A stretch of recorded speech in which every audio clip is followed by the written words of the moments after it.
The floor is yours. I believe you have said every card, right? Or every fight on the card? Is that? No, not doing every fight on the card. Oh, okay. Just betting with my heart, though. Yeah. And, we're looking to either break the bank and be very happy, or be out on the streets and be very depressed. So betting with the heart this weekend. Didn't even watch much tape. I mean, you know every one of these fighters on the card. So let's get right into it. We start Jim F. Miller, baby. That's what we're going with as a fairly big underdog. 9 straight wins by finish for Jim Miller. Obviously, some losses mixed in there, but his last 9 wins have all come by way of finish. Bobby Green knocked out in his last 3 losses as well. I like the durability of Jim Miller. I like that he hits hard. I think this stays mostly on the feet, but I like the ground advantage for him as well. I think 12 wins by submission, and maybe way more than that over the course of his career. So if it goes to the ground, I like him there as well. Love the motivation factor. Win on UFC 100, 200, and 300. Maybe call it curtains after that. Either way, I know for a fact I'm going to be cheering for Jim Miller on Saturday. So I'm putting my money where my mouth is and betting on him as well. Next up, Marina Rodriguez, Jessica Andrade, under 2.5. Jessica Andrade, I like to compare it to like the female Charles Oliveira. In the sense she's just the queen of chaos. 11 of her last 13 under the 2.5. She gets finishes. She gets finished. And then Marina Rodriguez, actually, 2 of her last 3 have also gone under the 2.5. We've seen her get finishes at the UFC level. We've also seen her get finished. I think this one's going to be pretty chaotic. I like the plus money on the under 2.5. And that's what we'll be going with. Next up, Aljamain Sterling making the debut at 145, backing my guy, the Funk Master. I think he knows he has to come in here and rely on the grappling. Last time, knocked out, championship fight. I like that he's had some time to settle into 45. I thought he was big for 135. I don't think the size is going to be too much of an issue. I think he is going to force the grappling. I think he knows he cannot just stand and trade with Calvin Kattar. I don't think he'll end up winning that match.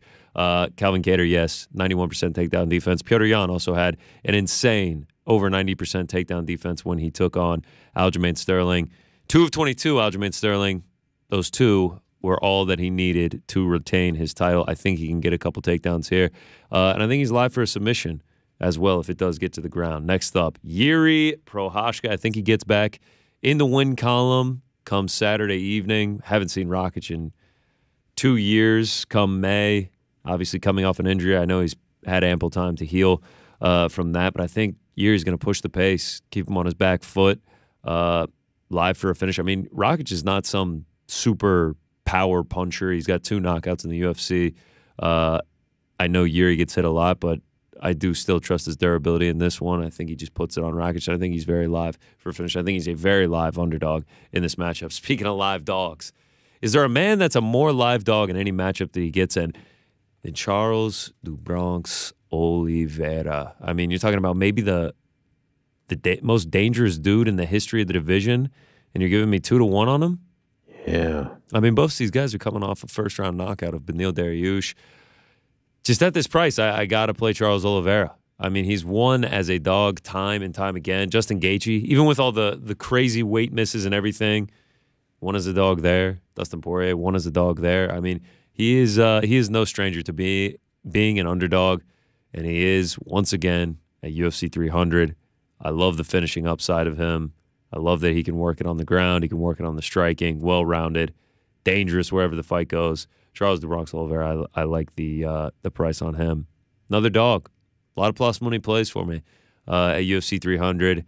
The Blessed Express makes its way to 155, and I'm going to be riding with Max Holloway. Tough ask going up to 155, but I like the time that he's had to build. Last time, obviously, everyone pointing out that it was on shorter notice last time he went up. I like that he's had the time to build. I really like the volume, and I love the durability of Max Holloway. The chin on this man, never been knocked out, has taken the biggest shots from just about everyone, and has lived to tell the tale. Never been knocked out. Justin Gaethje, very reliant on big moments, on finishes, and I think there's a very real world. Over the 5 rounds, Max Holloway just keeps pressing forward, keeps putting up the volume, and finds a way to outpoint Justin Gaethje. Again, Max Holloway, I think he's very live. And then to the main event. Oh, yeah. I will be riding with Poatan, Alex Pereira. Very close fight here. I mean, especially both dudes are saying this one's just going to be a striking affair. Very close. Both incredibly live for a finish.